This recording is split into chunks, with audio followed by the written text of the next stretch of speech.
Constructing your life is about much more than just building a bank account. Each week, join real estate entrepreneur and mindset coach Austin Linney as he interviews guests who are constructing their dream lives and impacting the world around them on a daily basis. If you're an entrepreneur or wanting to start a business, or you just want to hear motivating stories of how others have overcome the odds, you are in the right place. And now for your host, Austin Linney. Guys, welcome back to Construct Your Life. This is Austin Linney here. I have the honor of having Charlie, I Sell Houses Faster Than Anybody Else, Garner in the house. How's it going, my man? It's going good, man. So, guys, this is my first episode on my new webcam, but it's okay because Charlie's a great guy. So, man, we got connected through Facebook because you wanted to start Airbnbs, and I wound up shooting through a water hose. Everything I know about that, you're crushing in that space, but you're also an agent. So what I like to do with my guests is let them tell the story and kind of go from there. Yeah, for sure. I could start with me and you if you want. Yeah. So I was just curious. I had already spoken with just maybe a couple of people here locally. So I'm in Lubbock. And I had a mutual friend. This is a super deep rabbit hole, so I won't go down that rabbit hole, but a guy that somehow I knew down, and I think he was in the Valley at the time. Now I believe he's in San Antonio, Joey Boatwright. I was asking about Airbnb. I was like, hey, does anybody know anybody who owns Airbnb? Because it's just not really a lot here in Lubbock. And Joey tags you.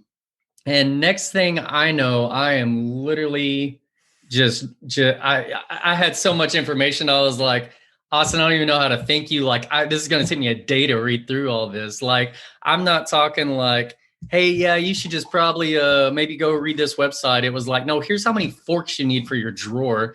So it was wild. So yeah, I sell real estate here in Lubbock. I'm with Better Homes and Gardens Real Estate.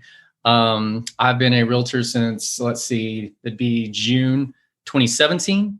Mm-hmm. Our market, like any market right now anyways, is pretty incredible. Mm-hmm. Lubbock's market is very, it's much more stable than maybe like your Dallas or some of your bigger cities here in Texas. Just been loving real estate. So I got in real estate because half of me wanted to invest in real estate and the other half of me just loved the freedom of the job. So anyways, I don't want to jump too far ahead of what you're already going to be asking maybe. No, I love it. And so what were you doing before you got into real estate? Oh, man. I literally have done everything. I've been a sales manager at a retail store. I have been in general contracting.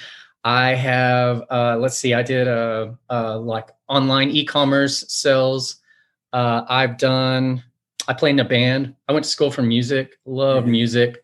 I found out real quick, I don't want to be a teacher and I'm not really good enough to perform in anything. So I have literally done everything under the sun. I grew up on a farm, so grew up around that life. So a little bit of everything. Jack of all, master of none, maybe, except for real estate. And what kind of sparked the interest to get into real estate? Once again, man, it isn't everything just about connections. I mean, isn't it crazy? I was really thinking like maybe moving to Dallas or Austin, me and my wife at the time. And I was looking for something a little bit more forward thinking. And I didn't even know what that meant, but just at the time, like I knew the world was going digital. I saw it happening with Facebook. I saw it happening. Like Instagram really wasn't even a big thing then. But I saw it happening. Like I knew it was coming. I listened to a lot of Gary Vaynerchuk at the time, and he was just pushing all this. And I was like, man, I got to get out of Lubbock if I want to do this. Like we're a little bit more old school here, Mm-hmm. I had a friend randomly just say, dude, I think you should look into real estate. And I was like, I don't know. It seems a little salesy and I'm not 60. I don't drive a Mercedes. I don't have like a nice suit. You know what I mean?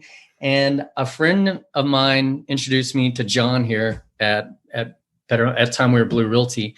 And man, we just clicked and I could feel it right then. I was like, okay, I figured I would have had to move to a place like Austin or Dallas or San Antonio to get that kind of vibe and get around a group of people who think alike. You know what I mean? Mm-hmm. And my question to you is, have you bought that friend of yours a beer for the rest of his life every week when you see him? Because you should shake that man's hand. Man, no kidding. He was trying to get in real estate at the time as well, and he ended up not doing it. And I'm like, Mike, I was like, dude, this is the life. It takes some hustle, but it's interesting, right? If you look at it from a context of, we can hear a lot of things in our life. We can hear them over and over again, but something in that moment that he said, and you said, you know what, I'm just going to go take an opportunity. And, I follow John's stuff on social media. He's a very forward-thinking, very, very inspiring gentleman. Like, to be around that energy and to be around that just kind of that vision, I'm sure pushes you to be a better version of yourself. Yeah, and that's absolutely right. And I knew I needed that.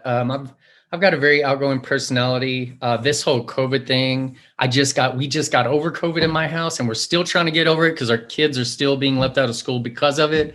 I don't do well at the house, so I'm an extrovert. You know what I mean? So I have to be around people, and I've got to be up here in the office. So yeah, you get up here in the office, and it's just it's hard to ignore it, in my opinion. So.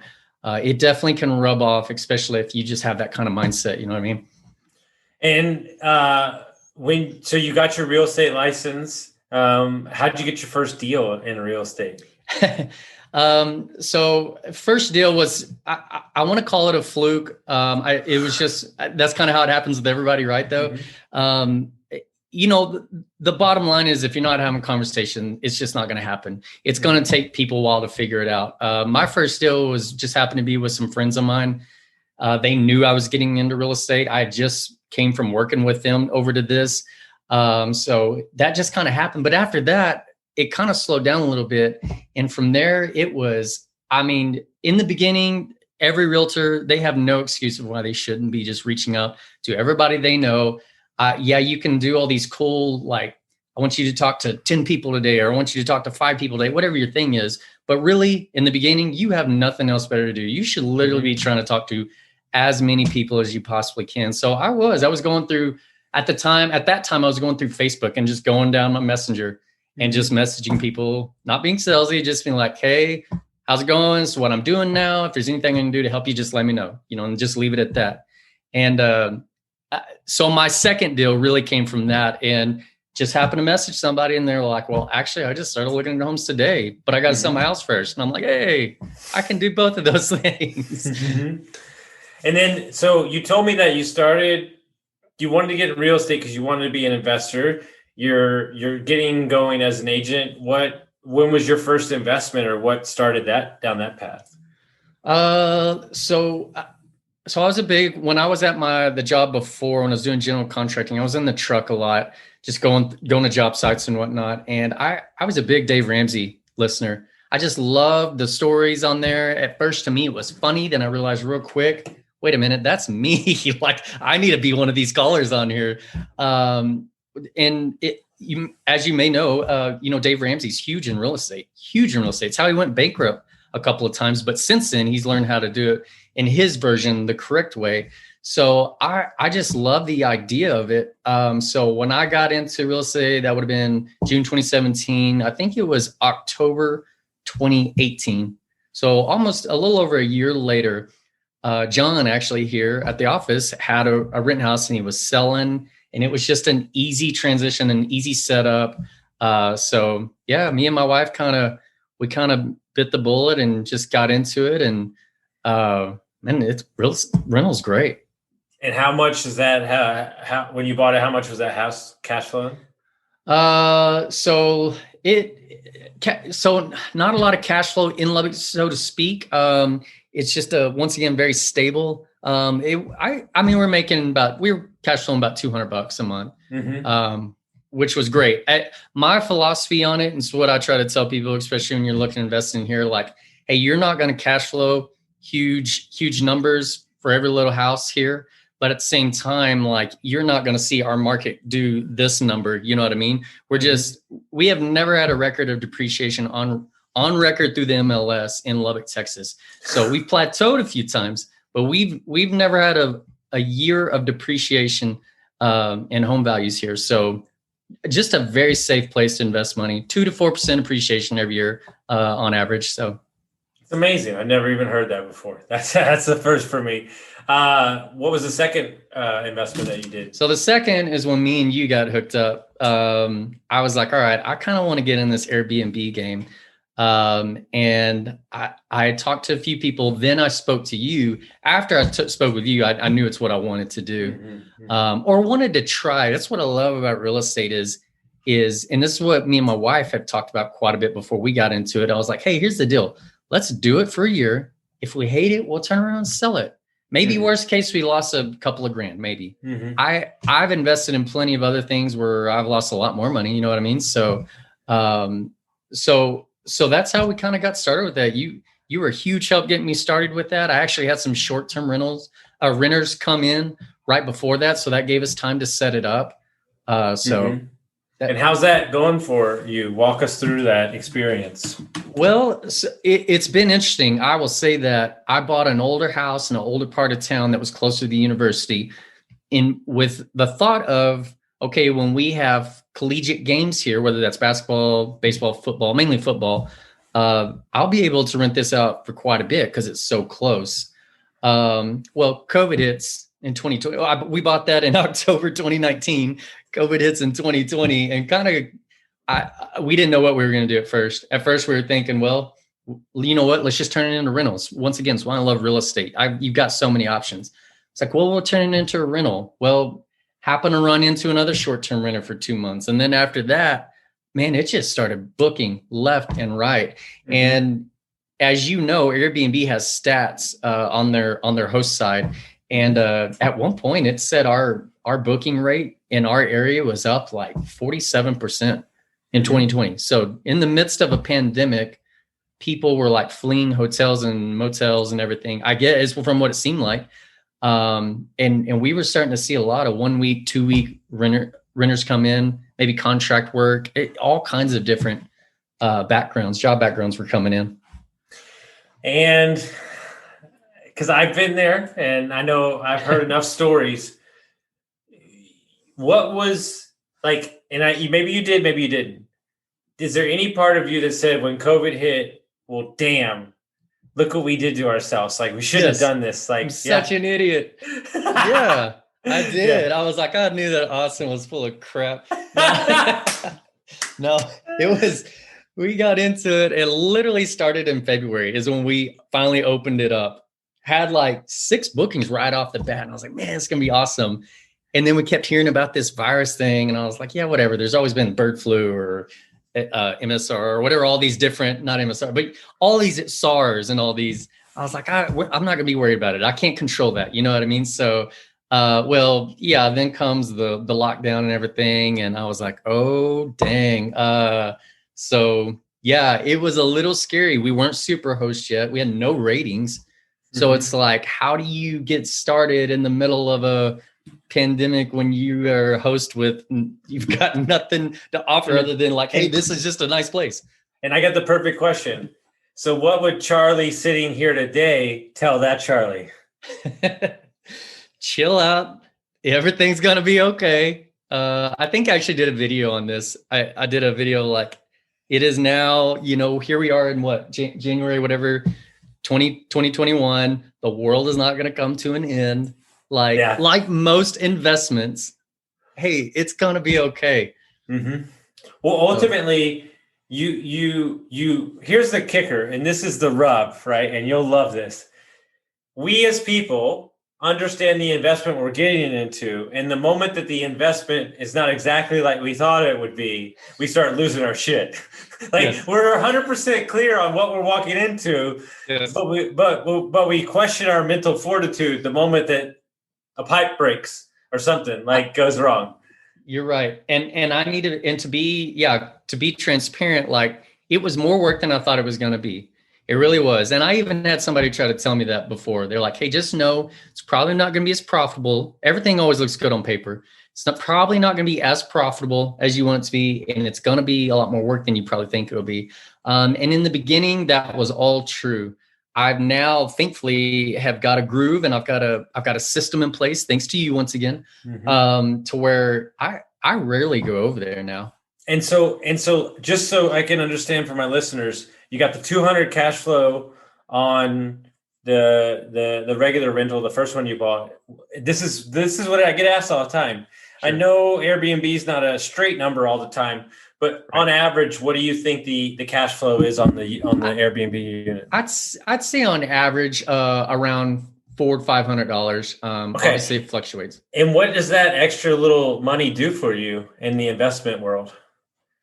Yeah, well, I mean, it gives you the ability to either one, pay your debt faster, or two, build up your snowball there so you can buy more faster. Have you bought another property? Are you waiting or? I haven't. I have not yet. I kind of diversified a little bit. I kind of spread my money out a couple of other things just because I didn't want to be 100% real estate, even though I'm obviously a big believer in real estate. I sell it. I'm in it all day. I have my own house and then I plus 2 other homes. So I have not yet, but I do plan on buying. What are those other things that you diversified your money in? So just some stock and bonds, IRA, Bitcoin. John's going to kill me if he hears me say Bitcoin one more time. I've been big on Bitcoin the past couple of months, obviously, if you've paid attention to it at all. So just kind of quite a few things. And really, if I could take some of that investment and that just helped me buy more real estate, then it was obviously worth it to me. And ultimately, it's all a game, like they tell you, of making sure that all your dollars are working for you, no matter where they are, and understanding that, yes, the market's great for real estate agents right now, and we've got to cash in our opportunities to make as much money as possible. But something I want to talk about, because I interviewed an amazing agent who's a friend of a friend in Lindale, Texas yesterday, Tyler, Texas. And she did 22 million last year in little Tyler, right? And I think my issue with, especially because everybody wants to be an agent now, and they want to go to an Austin, they want to go to a Dallas, they want to go to an LA, they want to in Denver. And hey, more power to you. I'm all about big cities, living in big cities. But I need to smash the misnomer that you cannot make money in a small town. Oh, yeah, exactly right. I know of, okay, to use somebody else's story just real fast, and this won't be long. I knew a guy he came from Iowa Park, right outside of, is it Wichita Falls, right? Mm-hmm. I believe so. This guy, there hardly anybody there. He did so much. They needed help coming to Lubbock. He was able to get out of real estate just because he was tired of the hustle. He was closing like 60 to 80 deals a year. In this in this little bitty place. So he comes out here and buys like the Little Caesars franchise here in Lubbock, and then just makes a gob of money. So I kind of, a little bit of my vision is doing the same. Hey, let's crush it while I'm young, even though 38, the ripe age of 38, but still 38 is pretty young in the working force, especially the further we're coming along here, just more medical advances. So I mean, here, like Lubbock, Texas, we now have 1,400 realtors here, which in a lot of markets, that doesn't sound like a lot. It's quite a bit for here. Back in the crash, and was it 2009 or whatever, that number was closer to like 400 agents, And what gets you to stand out in those 1,400 agents? How do you seek out your clients? Well, and that's a good question, because when I first started, I saw the number of agents. When I started in 2017, there was closer to like 1,100, 1,200 agents. And that was my question. I was like, how do you get in what I considered saturated at that time and really stand out? And I was really, really surprised how lazy people are, and how just, I mean, and I don't mean that, I'm talking bad about my peers here in my town, and I'm really not, but it's just, man, if you just put forth the effort, it's really amazing what you can do. There are really not a lot of full-time agents in this industry up here. There's a lot of the I'm going to do it on the side. I'm a school teacher. I'll do it then. And I say teacher, I mean, we just hired 4 teachers ourselves, but there's a lot of that, where they just don't have the time to dedicate to it. So to answer your question, I mean, it's just a hustle. It's all about real estate conversations a day. I don't care if it's through Instagram or Facebook or text message or WhatsApp, or it doesn't matter. It's about having those conversations. And you did all those jobs beforehand. You've seen the power of real estate, that extra, and this is the game, guys. You're a businessman. I can tell, like, there's going to be multiple businesses that you do. And if you're, as a father, like, I'm totally cool with I'm sure you're cool with your kids doing whatever they want, right. But I'm sure that an element to you wants them to understand what passive income is and trading money for time. And so what would you tell your kids? Like, what would you tell them, right? Yes. As they're growing up, maybe some things that you didn't know when you were working those jobs. Right. Well, probably maybe like you, I don't know your story as a young kid, but I know for me growing up, like most people grew up around my age and even older, you went to school, you went to college, you got a degree, you went into the 8 to 5 life. If you could figure out how to run a business, go for it. So to answer your question, I'm not big on college. I think you should find something you're passionate. You are going to fail a lot in the beginning, but do something and find something that you love to do. And then just go for it. I don't care if it's selling Beanie Babies on eBay, if that works for you, then go for it. You know what I mean? So you've got, especially there in your young 20s, maybe 30. I mean, I know people get married younger, but I think it's a growing trend. People are getting married later on in life, and I think, and this is kind of a very a Gary Vaynerchuk approach to this, but it's just find something and just give it a go. If you don't know exactly what you want to do when you're out of high school, well, don't go to college. What are you going to do? You're just going to go and waste money just to go back to English and math and social studies? Like, I get that. You may need that. So I think technical schools are probably going to be on a rise. But yeah, just figure out what you like to do and let's find a way to make it work. Exactly. And your way that you need to make it work is not anybody else's way. Yeah. And that's right. And I'm definitely not saying I'm right and everybody else is wrong, because No, you're 100% right. No, that's not what I'm saying. You're 100% right. But what I'm saying is you can live a great life and it doesn't matter what city you live in, as long as it's your life. That's right. Especially in our world, as we know, as I'm sitting here in Lubbock and you down there. So I mean, you can be anywhere at any time with the internet now. So I don't care if you're living in your mom's basement. That's fine. Are you doing what you love to do? Yeah, you do you, boo. Well, if people want to find out more about you, how would they do that? So I'm big on Instagram. I like Instagram. It's Chaz Garner, Chaz_Garner_Homes. I believe my Facebook, I mean, you can type in Charlie Garner Realtor, Charlie Garner, Better Homes and Garden Real Estate. I'm there. I've got a website that's linked back to a CRM. So if you want to be on a year-long email drip, and go for it, charliegarnergroup.com. So just kind of all over the places. I try to be everywhere. I'm trying to be better about being on every platform and taking some content and spreading it across everything. It's something I'm working on, but I have a ton of real estate conversations through Snapchat. Has nothing to do with whatever, but then all of a sudden somehow it'll turn into real estate conversation. Look at you, man. Yeah, I'm not even on Snapchat. You're ahead of me. Well, right. Guys, if you like this episode, make sure you send it out to your friends. We appreciate y'all for listening.